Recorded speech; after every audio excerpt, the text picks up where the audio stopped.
Which actor/actress nailed their role so well that no one else will be able to live up to their performance? I just watched The Whale this past Saturday. Here's the thing, I wanted Farrell to win the Oscar because I loved him so much in The Banshees of Inisherin. Was sad that he lost to Brendan.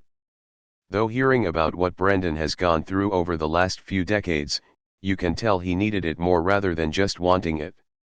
So, to get back, I watched The Whale and holy cow, again, I love Farrell but Brendan, have you ever seen a performance that was so strong that it broke the fourth wall and tackled you? That was Brendan in this movie. I don't think anyone could give that same level of performance for that role. Oh, I am sure other people could do that role. It is a movie that started off as a play, after all. But I don't think anyone could do what Brendan did. That Oscar was every inch deserved. I would agree. Jones and Han Solo. Both had other people introduced to attempt to carry the helm, and both failed. Shia might have been bad casting, but I don't even know who the guy in Solo was. Val Kilmer, Doc Holliday, Tombstone. Ben Kingsley, Don Logan, Sexy Beast. Peter Sellers, Inspector Jacques Clouseau and Hrundi V. Bakshi, The Pink Panther and the Party. R. Lee Ermey, Gunnery Sergeant Hartman, Full Metal Jacket.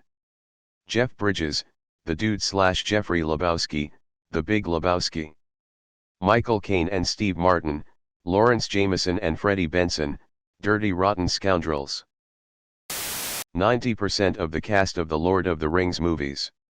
You hear about the other casting considerations for some of the characters, and it just sounds bizarre.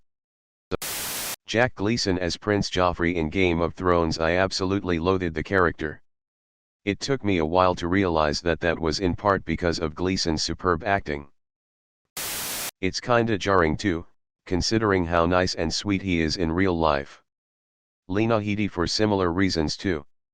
She played Cersei incredibly well that people didn't want her autograph at conventions. Watch his audition video, it's absolutely incredible how his entire demeanor shifts in a mere moment from a happy kid joking around, to the sinister sniveling sneering of Joffrey. He played that part so well he got death threats and left acting, sad face. Matthew Lynn Lillard. He is the only actor who perfectly played a live-action version of Shaggy in the Scooby-Doo movie. He was so good that he ended up becoming a voice actor for Shaggy in the animated series. Matthew Lillard is an absolute delight. I don't think I've ever seen him in something I didn't end up really enjoying. He was also incredible in Scream 1, SLC Punk, and more recently Good Girls. I never get tired of him. Watched The Whale last Tuesday myself, what a performance and a great movie. 100 points % deserved. As much as I wanted Doc Strange brought to the big screen, I wanted the powers that be to wait until the tech had caught up. The pulp and the perfect actor arrived on the scene. When filming was announced and then Benedict Cumberbatch was announced, I may have done a bit of a jump and shout.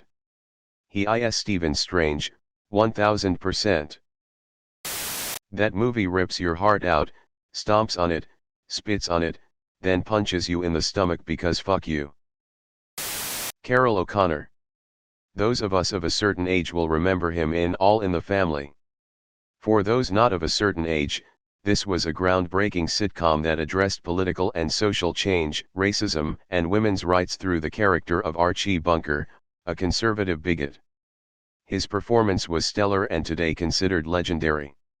He played the part of an ignorant, prejudiced working stiff so seamlessly you forgot that O'Connor was an actor and that Archie was a work of fiction. In real life, Carroll O'Connor was a gracious, intelligent, liberal man, highly regarded and loved by his castmates and producers. Christopher Waltz as Colonel Lance Handa in Inglourious Bastard and as Dr. Schultz the bounty hunter in Django Unchained. Two of the most enjoyable characters I have ever come across in cinema. And Christopher is incredible in both the roles. His demeanor and idiosyncrasies in both the roles are spot on for the characters he plays in them. I doubt these two roles could have been played as efficiently and flawlessly by anyone other than Christopher. I think it will be very hard for anyone to buy another adult actor as Indiana Jones. It isn't as if Harrison Ford's acting is spectacular or anything, he just is Indiana Jones for most people. Didn't Harrison basically that? I saw an interview and I think it was in response to who should play Indy after he retires, and he pretty much went, no one. I am Indiana Jones. I actually think Harrison Ford is a terrific actor, but perhaps not spectacular. Especially if he wants to go home to his family. I so want Ke Huy Quan to return and take over for his old friend.